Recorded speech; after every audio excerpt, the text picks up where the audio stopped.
students, hope you all are great. In the last video we have discussed the properties of material. We have discussed two properties of material. One is the appearance of the material. On the basis of the appearance they can be grouped into the two type of material. One is the luster. Lusters, those have the shine on their surface, while the non-luster which do not have the shine on their surface. And the other one was the hardness and the softness of the material.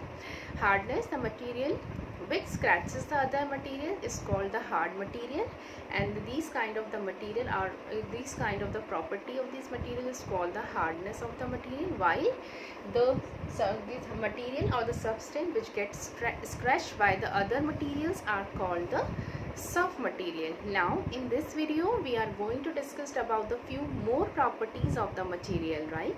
So let's have a look here. The third property is soluble and the insoluble, right? So as we can observe with the name, the material which can easily dissolve in the water are called the soluble material, and the property due to they dissolve in the water are called solubility.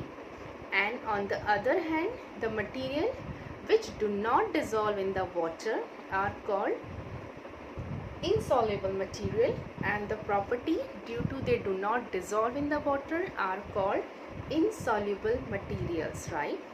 Now we will see the solubility of the solid in the water, solubility of the liquid in the water, the solubility of the gases in the water. So the first one is the solubility of the solid in the water.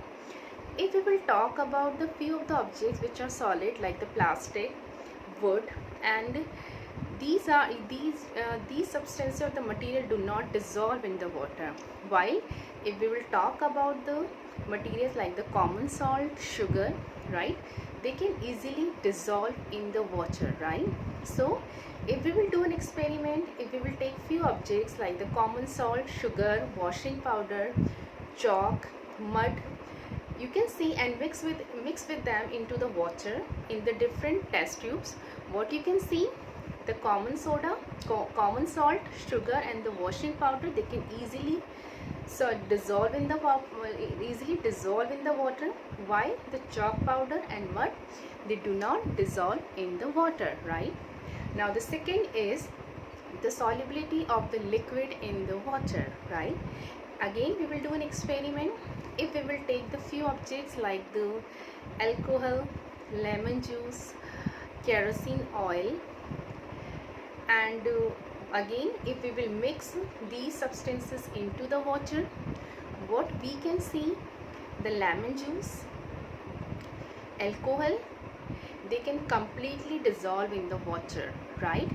But if we will see that kerosene test tube in which we have taken the kerosene oil and they mix into the water, what they do, it creates another surface on the water.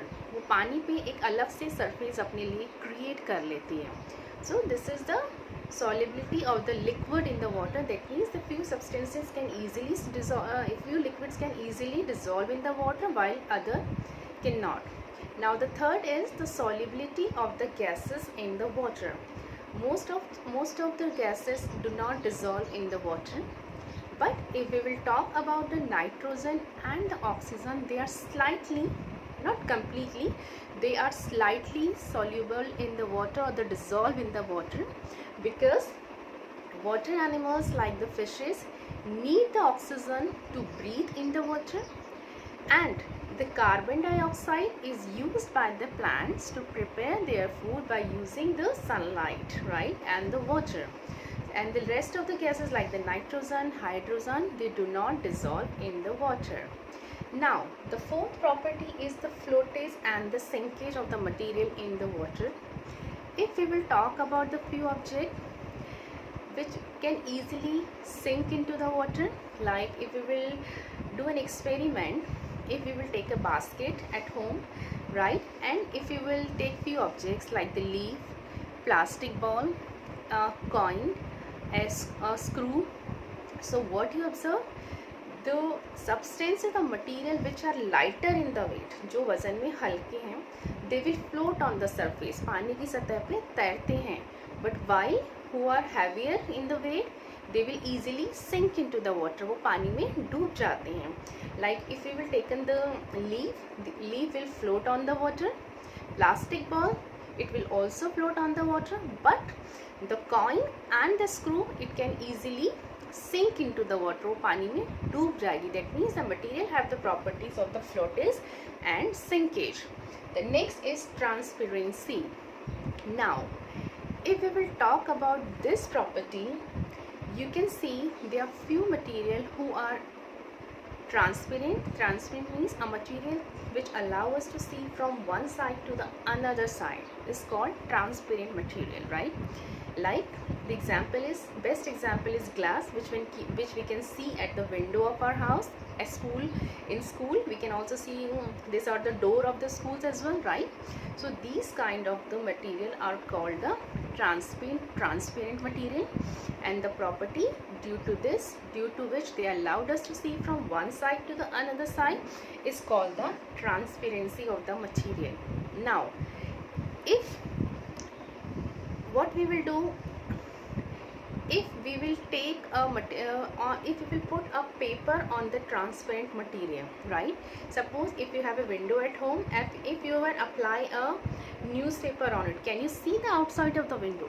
No, we cannot. So these kind of material is called opaque material, which do not allow us to see from one side to the another side. One is the transparent and another is the opaque. It allows us to see outside one side to another side, while the opaque medium is those medium which do not allow us to see from one side to another side, right? So the example of the transparent material is glass, diamond, while the opaque materials like wood, plastic, right? So these are called the opaque medium, and the property due to they do not allow us to see from one side to another side is called opacity. On the other hand, there is one more property we will discuss is translucent. In these kind of material we can partially see other side, right? Not completely it is visible, but we can see partially. कुछ हद तक हम देख सकते हैं, but completely we cannot see from one side to the another side. These kind of material is called translucent material, and the examples like butter paper, ground glass are the few example of these translucent material. So this is the properties of the material, which is the appearance, hardness and the softness, soluble, insoluble, floatage, sinkage, transparency. So here we have completed our chapter number 4. Thank you.